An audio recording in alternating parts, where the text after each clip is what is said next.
How's it going? This is Corbett Mower Repair. I've got a Husqvarna 455 wrencher in today for repair. If you are having running issues and you've decided you're going to throw a carburetor on it, or if you've got a fuel leak issue and you need to know how to run your fuel lines or your tank grommets, you're going to see how to do all that on this video today. Alright. Now, if yours is just bogging a little bit, before you go to replacing the carburetor, just try to adjust it. All you want to do, you got your low and your high on the low side right here. Turn it out counterclockwise half of a round, a half turn. That's going to let more fuel in. When you let more fuel in, that's going to idle it down. So to counteract that, go through this hole. It'll be a Phillips head screwdriver. Crank it up a few rounds. All right, see if it'll run then. All right, if it still doesn't run after adjusting it, then you want to do a carburetor. So you got 3 Phillips head screws here, here, and here. Take those out. Top will come right off. Here's your air filter. You got this clip that holds it on. Just pull it back. Filter off. All right. If you're just wanting to address your fuel lines, you just got a cracked fuel line that's leaking or whatever, there's nothing to it. This top line here, on your primer, you've got a pipe that's longer and a pipe that's shorter. The longer pipe is always the purge. It's shooting fuel out. Okay, it just goes right into the tank. Right there, through that grommet. This line here goes to that pipe on the carburetor. And then you've got this line down here that just goes right from the tank. That's the one that goes to your fuel filter, and it comes up and goes to that pipe on the carburetor there. So the most common places for these to start leaking fuel is that line very rarely gives trouble because it's made out of a thicker rubber. These are very notorious for giving trouble because they just don't use as good as line. So that will help you if you're just wanting to replace that line. Now the other place where these are very common to leak are these grommets here. You've got 2. If yours leaks when you lay it on its side, it goes to leaking, that's probably your problem. Those grommets are just wore out. This one I can tell it's been leaking there. So in this video I'm going to replace all the line, the primer, the grommets, and the carburetor. Alright, so here's where you want to start. You got 2 screws here on top, there, and then there, and then there. It's a 5/32 Allen. Let me zip those out, and then we'll go to the next step. All right, I got all 4 of my screws backed out. What you want to do next is get your trigger bar out of the way. All right, there's your trigger bar, goes back in there. To get it out, this little clip here, you want to pull it over, just like so. Pull it over and then push it up out of the way, and then this little bar just will kind of fall out, and you want to pull it out just like that. Okay, so now that's out of the way. Pull this out of the way. All right, and then I'm gonna pull these screws out. Give me just a second. All right, I got all 4 of my screws out of there. What you want to do next, this is your wires for your kill system. All right, this one here, it just comes right out. And then this one here, it just pushes right off. All right, so you got that out of the way. This air cleaner, you've got these 2 rubber pieces there and there that's kind of holding it in place. All you want to do is just move this rubber over and pop that tab out, and then do the same there. Give me just a second. All right, I've got these freed. See that little piece goes into that, and then same over here. You got a little plastic piece that goes inside that rubber. All right, so you got that free. Now you want to take your fuel line here and pop it off, or cut it, because in my case we're replacing it all anyways. But all right, and now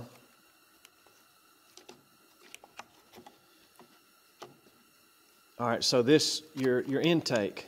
All right, it's kind of held in on your choke, so you want to pull the intake and the carburetor all out together. All right, and in the case of mine, it's stuck in there a little bit, so I've got to wedge it a little bit to get it out. Okay, mine was stuck in a little bit there, so I just wedged a screwdriver there and just pried it out. So you're free now except for this last fuel line that is right there. So push that fuel line off, the carburetor will come out. All right, there it is, got that out of there. All right, I'm gonna finish getting my fuel lines out, and I always start installing my fuel lines first. So what you wanna do to start is your gas cap, just pull that out of there, and you wanna pull your fuel filter and line out of the tank. By the way, that's this right here. This is a 2-cycle mechanic's best friend. Just reach in there, pull it out, and once you get out of the tank, just give it a pull. All right, throw that in the trash. All right, then we want to do this line here that is going to the primer.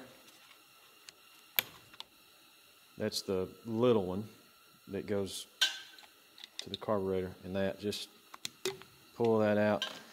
All right, then we're going to get some pliers and pull those old grommets out of there. Just reach in there, and they'll come right out.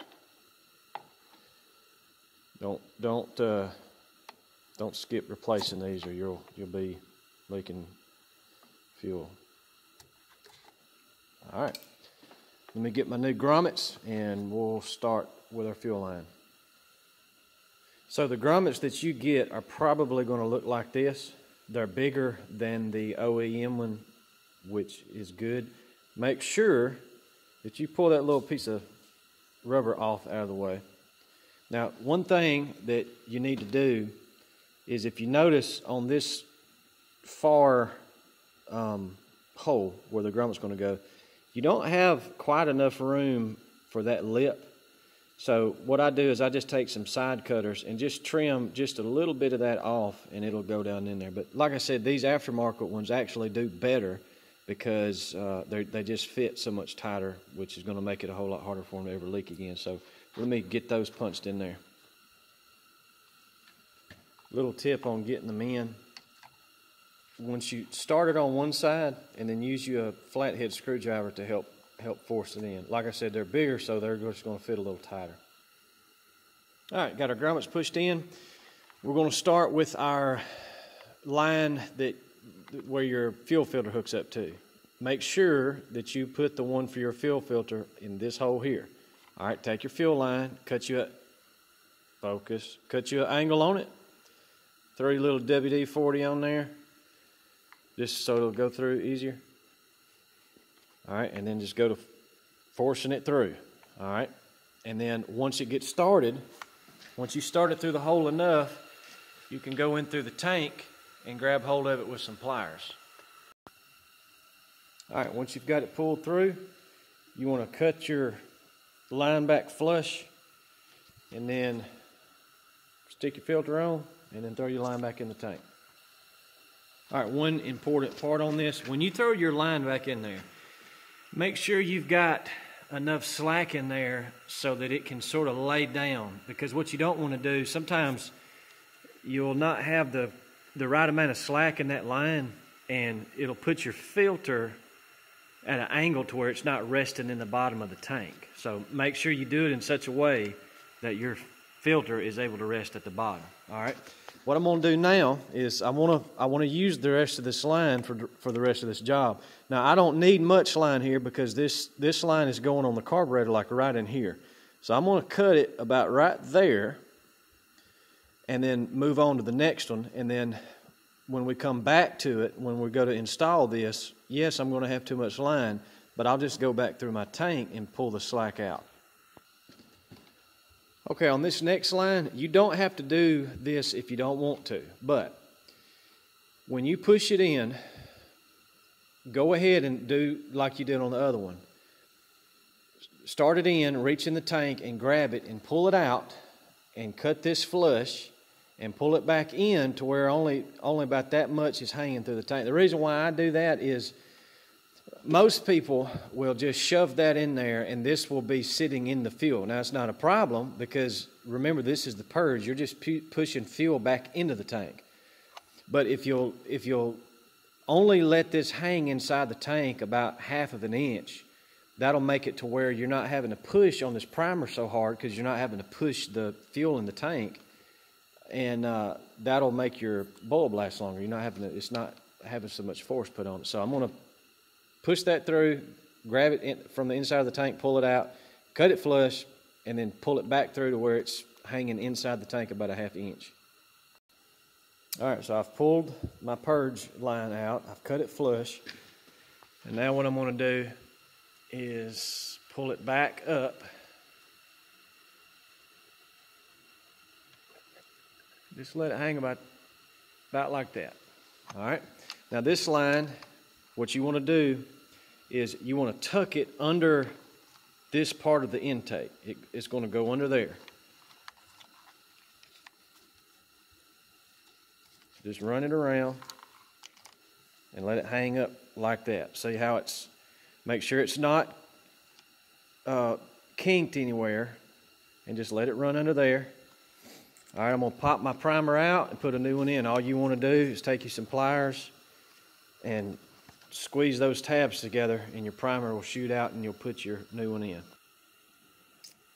All right, got that primer out. Here's the new one. This will only go in one way. Notice you've got this tab on the side right here, okay? And notice that's where that goes. So it has to go in like so. And by the way, the kit that I ordered online, it came with all of this. Just throw that in there. Done with the primer. All right, now what you want to do, your purge line, remember, goes to the top. The longest pipe is always the purge. All right, but what I'm going to do now is we're going to hook this line up last, actually. I'm going to get my new carburetor and get it ready to put in here. All right, we're going to swap our air cleaner assembly onto our new one. All you want to do is take you some needle nose, and right where my finger is, you're going to pinch that, and then this will just pop right out. All right, we've got that out, and then all you want to do is snap that right there into your hole. And by the way, this is for your choke. So just snap that in, and we'll be ready to set it into the machine. All right, on installing your new carburetor, what you want to start with is, so there it is. This is the way it's going to sit in there. Okay. This pipe that goes down, remember, this is for your line that goes to the fuel filter. The first thing I want to do is go ahead and install this line onto that pipe. All right, I've got that line there on the pipe. Next thing you want to do, remember these tabs here, you want to go ahead and put those in each of those little rubber holders. Start it in this side. This is hard to do on camera. Start it on that side, and then come on this side and get your screwdriver, pull it over, and slide it onto that tab. All right, here's what I like to do next. Remember, this is your extra line that you left hanging over, that's the purge. All right, a lot of people will just have this come up and they'll just cut it like right there, and it'll sit like that. What I like to do is put a little length to it where it can make a kind of a loop and go over there to it. The reason why I do that is when they come back and they're leaking, a lot of times it's the fuel line has popped off of there, and because it's in a bind. So just leave a little length to it, put a loop on it where it can go. Just make sure that it's not looped in such a way that it's actually kinking. So I'm going to cut it where I want it, all right? And then the length that I have left over, I'm going to use to do the line that goes from here to the short pipe. All right, so I've got that cut where I want it. It's going to sit in there, something like that. And then here's what I got left over. Go ahead and just stick this on your pipe here. Make sure it slides down there all the way. And then you want to do the same thing on this. Cut it to where you got some slack where you can make kind of a loop to it. So for me, that's going to be about right there. And then hook that up on your, not this longer pipe, but on this bottom pipe, the shorter one. All right, and that's how it should look. You got you some loops in there, and none of these lines have any tension on them. All right, so what you want to do now, let's go ahead and hook our keel back first. Start with this one. It will just slide back over that tab.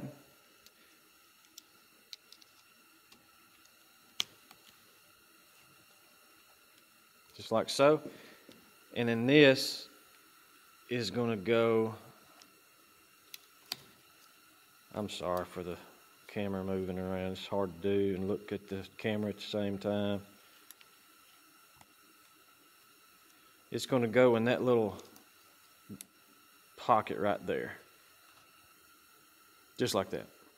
Okay.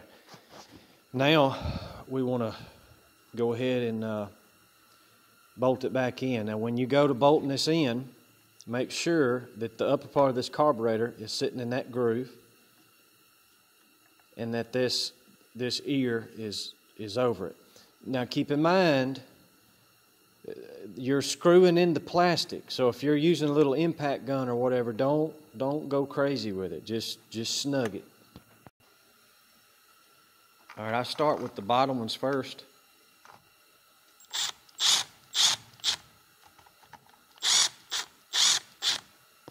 All right, you'll feel it kind of fall into place, so just ease it in. All right, I've not tightened it down yet, I've just kind of snugged it. And then you'll do the same on that one. Start that in and just snug it.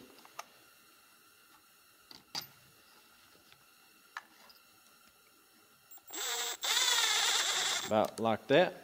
And then do your top two, and then just go around and snug them up good. All right, now we're ready for our trigger bar installation. Take that piece. Go ahead and slide it onto your trigger bar. All right. Remember, you'll just pull that over and pull it up, and that is going to fit into that groove.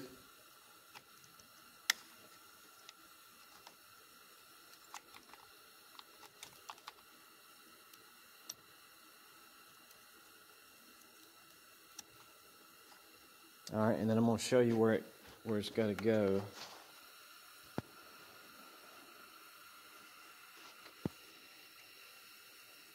It's going to be hard for me to show you on the camera, but there's a little rectangle hole in there that piece is going to slide in.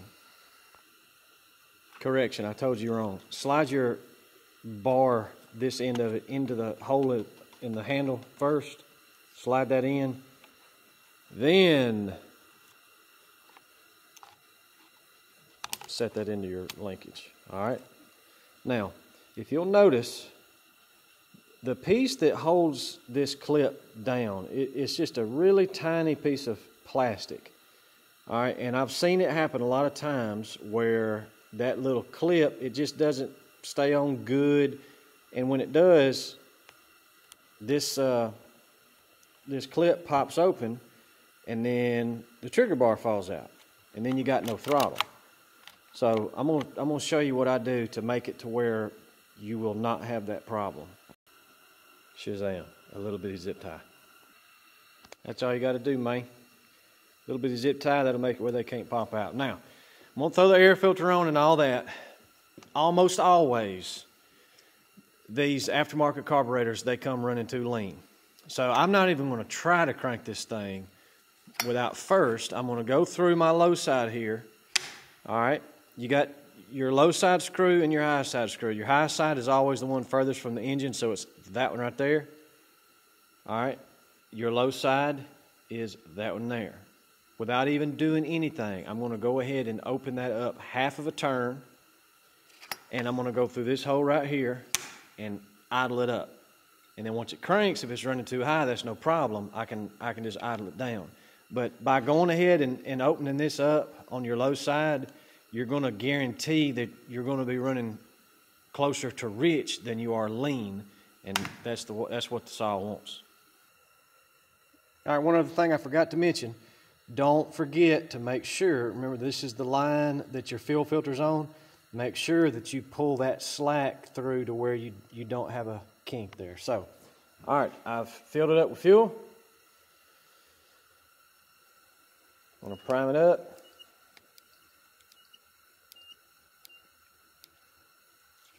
There it comes. About 6 primes there. All right, I'm going to set you down.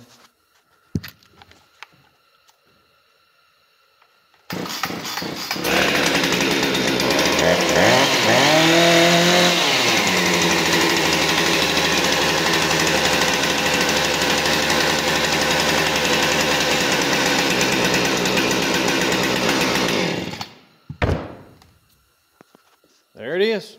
I did idle it down a little bit more, but that's all there is to it, y'all. Hope you have a blessed day. Hope this helps somebody.